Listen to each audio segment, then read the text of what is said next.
She found the documents on a Tuesday, which is the kind of detail that shouldn't matter, but somehow always does. It was a Tuesday in March, the air in Charleston still carrying that particular cold that didn't commit to winter or spring. And Nadia Holt was going through the filing cabinet in her husband's home office looking for the insurance paperwork on her mother's car. That was all. She wasn't suspicious. She wasn't looking for anything. She had a cup of tea going cold on the corner of the desk and a podcast playing in her earbuds, and absolutely no premonition that her life was about to come apart at the seams. The folder was mislabeled. That was the only reason she opened it. It said dental, which seemed right, and inside it were not dental records, but a set of documents she had never seen, a deed of transfer. Her name was on it. Her signature was on it. She had never signed it. She pulled out the earbuds. She sat down slowly in her husband's chair, in her husband's office, in the house she had paid for, and she read, and she read, and when she finished reading, she went back to the beginning and read again, because the first time through her brain simply refused to process what her eyes were telling her. The signature on the transfer document was hers. The handwriting was hers.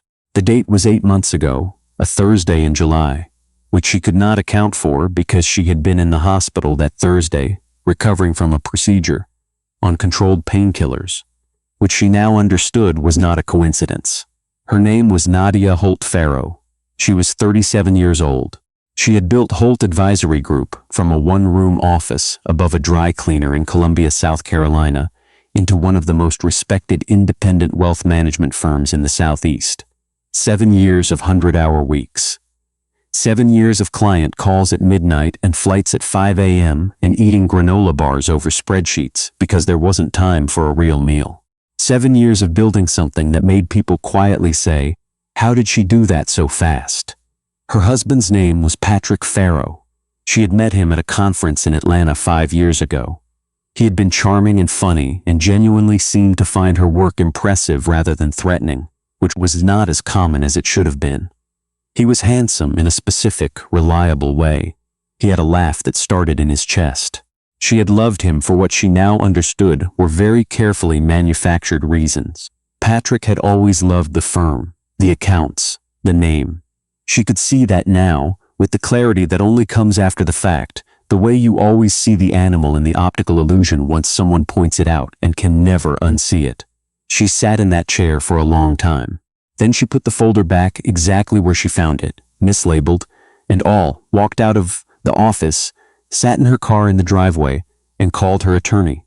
Her attorney's name was Gwen Okafor, 52 years old, the kind of lawyer who wore reading glasses on a chain and spoke in complete measured sentences that somehow managed to be both completely calm and absolutely devastating.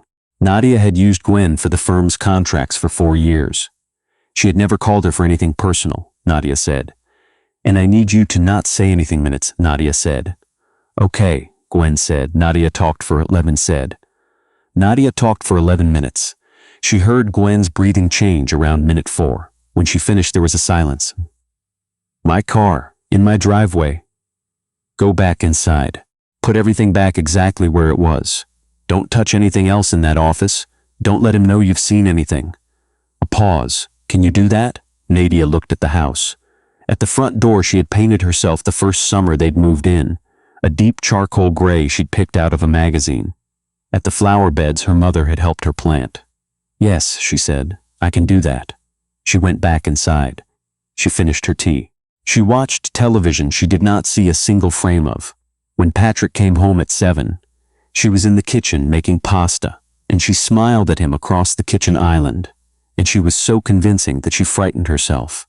She was 7 weeks pregnant. She had not told him yet. She hadn't told him because something had been bothering her for a few weeks, a low-level unease she couldn't name, the way a sound can be too quiet to identify, but loud enough to make you look up from what you're doing. She'd been waiting for it to either clarify or disappear. It had clarified. That same night, from the guest bathroom with the water running, she called her firm's head of forensic accounting, a methodical and deeply loyal man named Cal Whitmore, who had been with Holt Advisory since year 2 and who handled, among other things, the firm's internal audits. She told him what she'd found. She told him what she needed. "How long do you need?" she asked. "Give me 72 hours, Cal said. He called back in 48. What he found was this. Patrick had been quietly, systematically, over the course of 14 months, using Nadia's forged signature to reroute assets. Not dramatically, not all at once, but in small enough amounts that no single transaction would trigger an automatic review. A financial chemist's approach, he had been setting up what appeared to be a straightforward restructure of the firm's holding entities, the kind of paperwork reorganization that happened in wealth management all the time. The kind that a busy CEO might skim rather than read closely. The end result, if it had run to completion, would have transferred controlling interest in Holt Advisory Group to a shell company registered in Delaware. The shell company was owned through 2 additional layers of holding entities by Patrick. He had worked on it for 14 months.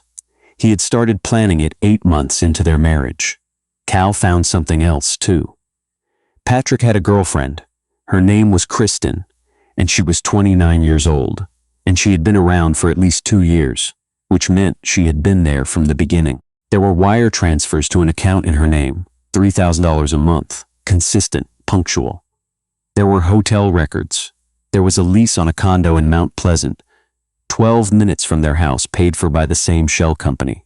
Nadia sat with this information for 1 full day. She did not cry. Her jaw was set. She put her hand on her stomach and felt, or imagined she felt, the faint flutter that the book said was too early to feel, but that she felt anyway. "Not you," she said quietly, to no one who could hear her. Not a chance. Gwen had spent those 48 hours doing her own work.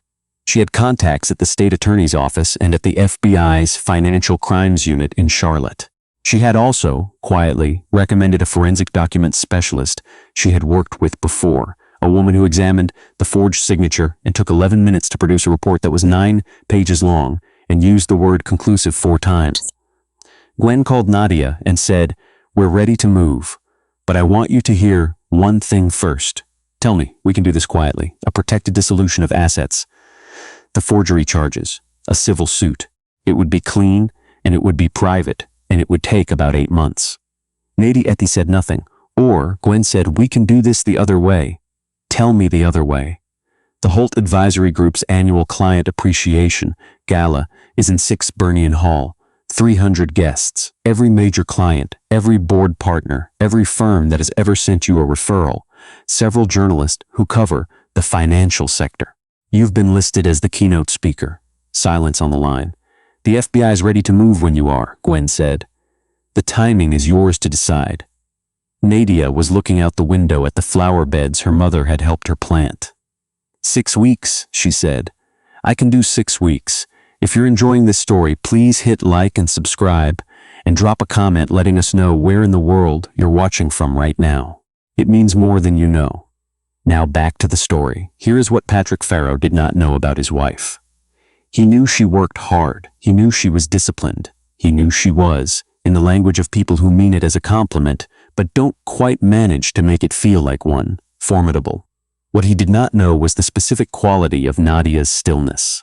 He had never seen her in the first years of the firm, the years before they met, when she would take a call that changed everything, a client pulling out, a bank declining a line of credit, a partner backing away, and she would sit completely still for 1 full minute, and then she would get up and go back to work. Her assistant from those years, a young woman named Teresa, who was now running her own firm in Nashville, had once said, "Nadia doesn't panic, she compresses, like she's pulling everything in and making it smaller and denser and harder, and then she uses it." Patrick thought he had married a successful woman who would be easy to manage because successful women were often too busy to notice the small things. He did not understand that Nadia Holt-Farrow noticed everything. She had simply chosen for 6 weeks to notice silently. She went to work every day. She managed her clients. She gave a guest lecture at the College of Charleston Business School on ethical wealth structuring, and the students gave her a standing ovation that lasted so long she had to hold up both hands to stop it. She came home and cooked dinner and asked Patrick about his day and listened to him answer, and did not let a single thing in her face tell him what she was carrying. She also quietly moved. With Gwen's help and a financial advisor she trusted completely, She began the protected documentation of her personal assets, the properties, the accounts, the intellectual property. She did it slowly, enough that nothing looked unusual. She did it precisely enough that nothing was overlooked. She also told her mother. Her mother's name was Beverly Holt, 64 years old, a retired English teacher, who had raised Nadia alone in a 3-bedroom house in Greenville after her father left when Nadia was 9. Beverly Holt was 5 feet 2 inches tall and had the specific quality of some small women who take up exactly the right amount of space in every room they enter. When Nadia told her, Beverly said nothing for a very long time. Then she said, "Are you and the baby safe?" "Yes." "Is he going to find out before you're ready?" "No." "Then you know exactly what you're doing," Beverly said. "You have always known exactly what you're doing." She paused. "I never trusted his handshake," she said. "Too firm. Men who are hiding something always have too firm a handshake." Nadia laughed. It was the first real laugh she'd had in 4 weeks.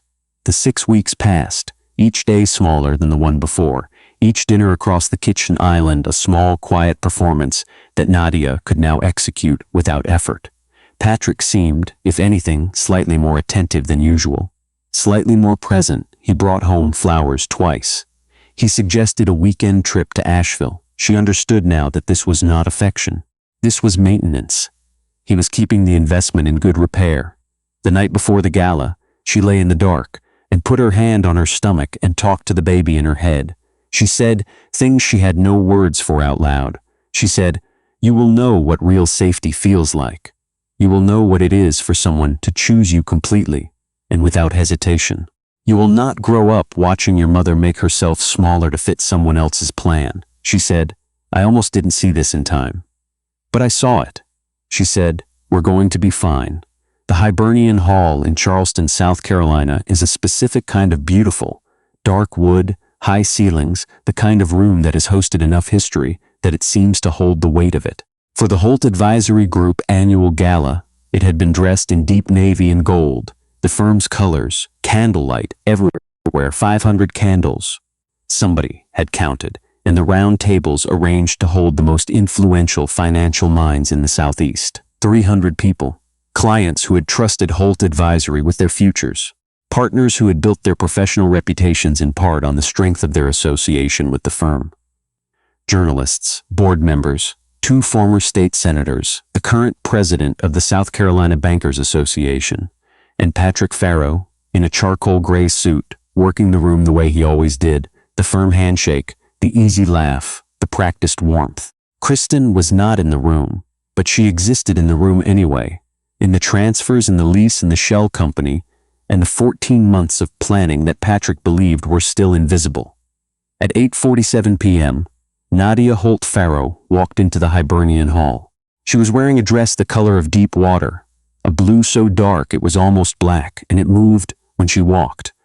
And she walked like she always walked, which was the way her mother had walked, which was the way of women who have decided that the space they occupy is simply theirs. Her hair was up. She wore no jewelry except her grandmother's earrings, small pearls, which she had worn to every significant moment of her professional life since she was 26 years old. The room did not fall silent all at once. It fell silent the way water drains, beginning from the edges and moving inward, until the string quartet registered that something had changed and let their notes trail off. And then 300 people were standing in candlelight, and not one of them was speaking. Nadia walked forward. She did not look for Patrick immediately. She greeted 3 clients by name, shook hands with the Bankers Association president, accepted a glass of water from a server, and took a measured sip. She was in no hurry, and then, from across the room, she found him. Patrick's face went through several things in very quick succession, none of them landing long enough to identify before the next one came. She had been, to his knowledge, in New York all week at a client meeting. She was not supposed to be here. She was here. She looked at him across 200 feet of candlelight and 300 witnesses, and she did not smile. He started toward her, then he stopped. Because Gwen Okafor was also walking into the room. Behind Gwen, through the side entrance, moved 6 people in formal evening wear who were not guests. They had been in the building for 40 minutes. They had spent that time confirming positions. The lead agent's name was Marcus Webb, FBI Financial Crimes Unit, Charlotte Field Office. He was 44 years old and wore a black suit that fit like it had been measured for him specifically, which it had. He walked to the center of the room, stood with the quiet authority of someone who does not need to raise his voice to command attention, and said, simply clearly, to a room that was already completely silent, "Ladies and gentlemen, I am Special Agent Marcus Webb with the Federal Bureau of Investigation. What I'm about to share with you is the summary of an 18-month investigation into financial fraud, forgery, and conspiracy to commit grand larceny. The target of that investigation is Patrick Ryan Farrow." Every screen in the Hibernian Hall, the ones that had been the evening's financial presentations, lit up simultaneously. Documents, wire transfers. The Delaware Shell Company laid out clean and clear, entity by entity, layer by layer. A 9-page forensic document analysis, bank records, hotel records, and the deed of transfer blown up to fill half a screen, with 2 signatures side by side. Nadia's real signature and the forged one, the differences annotated in red. The room made a sound that was not quite any one thing's. Someone's champagne glass went over. Nobody moved to pick it up. Patrick's face had gone the color of old paper. "This is," he started. His voice came out wrong, too high, too quick. "This is completely fabricated. Nadia, whatever they've told you, whatever Gwen has been, don't." Her voice was quiet and it carried through the entire room like a piano note in an empty cathedral. "Don't say my name like that. Don't say you don't know what this is." She walked toward him. The crowd moved without being asked to, the way crowds do when something is happening that everyone understands is history. She stopped 6 feet away from him. "You started planning this 8 months into our marriage," she said. "You used my signature while I was recovering from surgery. You built a shell company to take my firm. You have been paying for another woman's apartment, 12 minutes from our house." She looked at him, just looked. The way she had looked at problems in her firm's early years, quietly, completely, without flinching. "I built Holt Advisory Group from nothing," she said. "I built it in rooms you were never in, through nights you slept through, during phone calls you weren't on. You did not help me build it. You married it. And you thought you could take it while I was under anesthesia." A pause. "I'm also pregnant," she said. 11 weeks. I hadn't told you yet. I was waiting for the right moment." She let that land. The right moment turned out to be this one. Patrick's face collapsed in a way that was different from grief and different from anger, and seemed to come from the specific experience of having a plan that took 14 months to build come apart in front of everyone who has ever respected you. 2 agents stepped forward. The handcuffs went on under 500 candles, in front of 300 witnesses, including 2 former state senators and every major client Holt Advisory Group had ever served. One of the journalists in the room was already on his phone. By midnight, it was on 3 local news sites. By 6 a.m., it had been picked up by 4 national financial publications.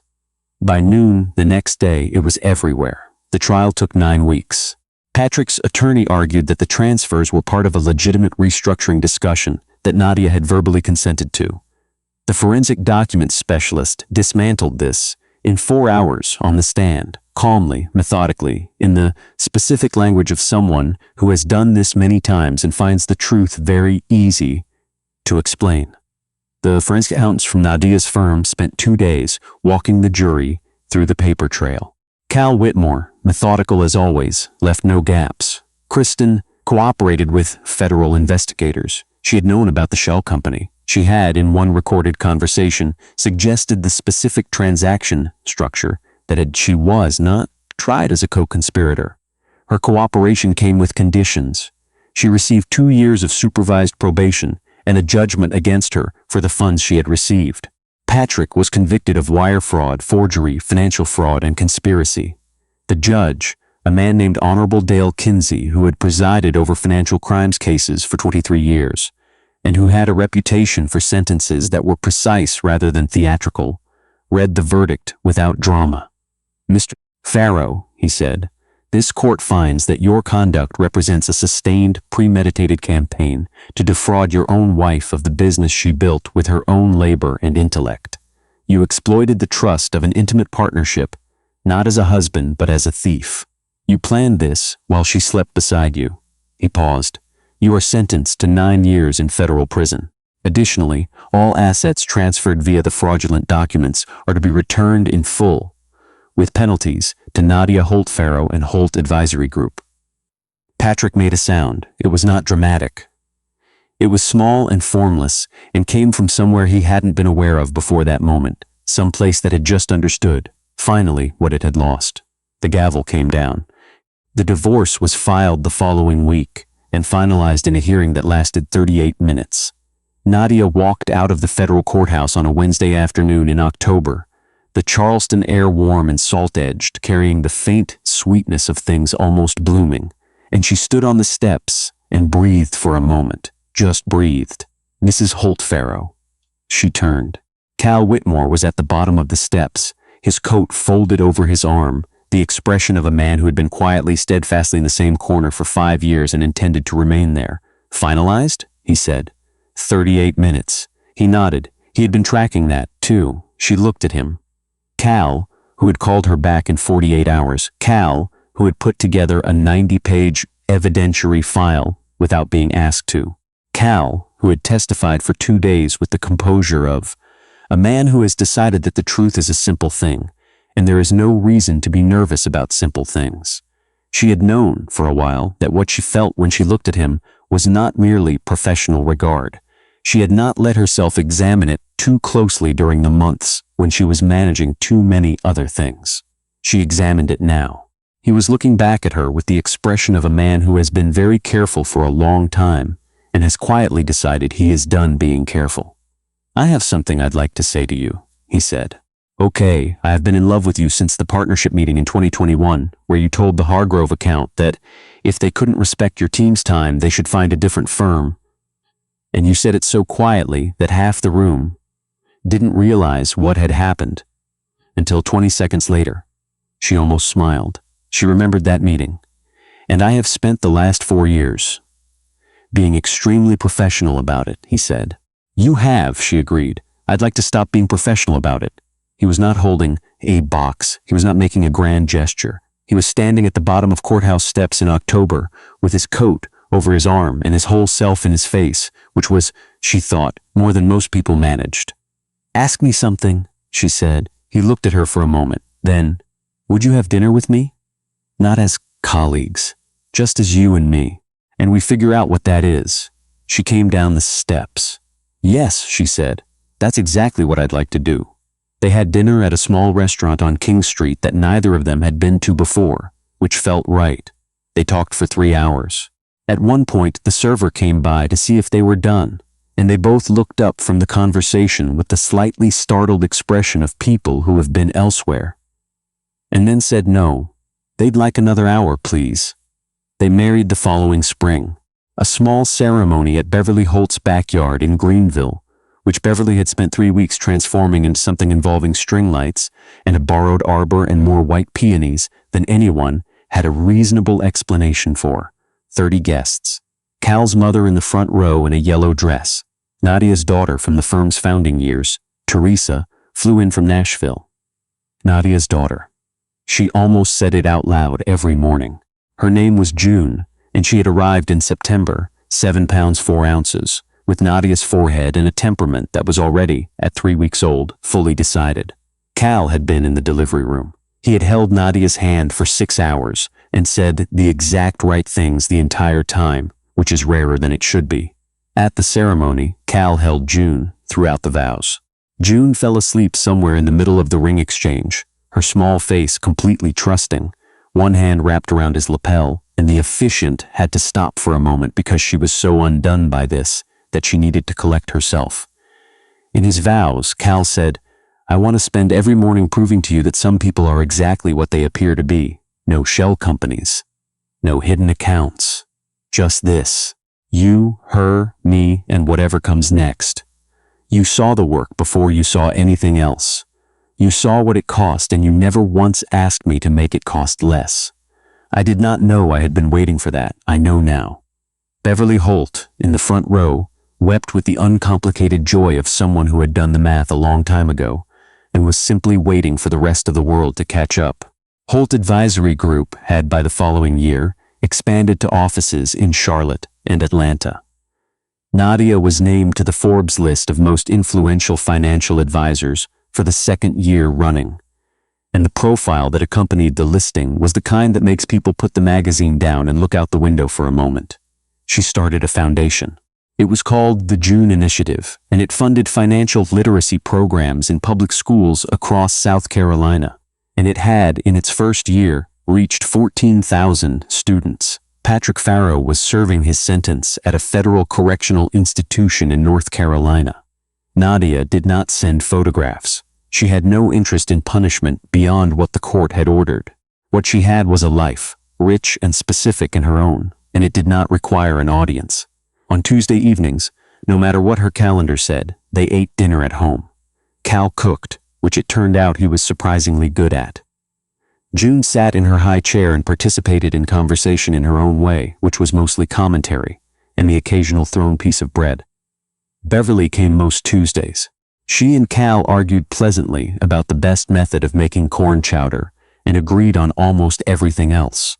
Sometimes Nadia would look around the table, at Cal laughing at something her mother said, at June watching him with the absolute trusting attention of a small person who has already decided this is her person, at her mother in the kitchen, pouring wine with the ease of someone who has been doing this for years. And she would think about the filing cabinet, about the mislabeled folder, about the Tuesday in March when she found it. She had been afraid in those early weeks that she would always feel the shape of it, that the knowledge of how close it had come would be a permanent bruise. It wasn't. It wasn't. It had become something else, the kind of story you tell, not to frighten, remind them that the moment of seeing clearly, even when what you see is terrible, is also the moment everything can change. In her firm's annual letter to clients, she wrote the same closing line every year, 9 words. Her mother had said them to her once on a phone call in year 3 of the firm, when a major account had just walked, and Nadia was sitting on the floor of her office at 11 p.m. not sure she had another round in her. Beverly had said, "The women who build things aren't the ones who never fall. They're the ones who count themselves back up." Nadia had written it on a note card and taped it to the corner of her monitor. It was still there. Some things you keep not because you need them anymore, but because they are true.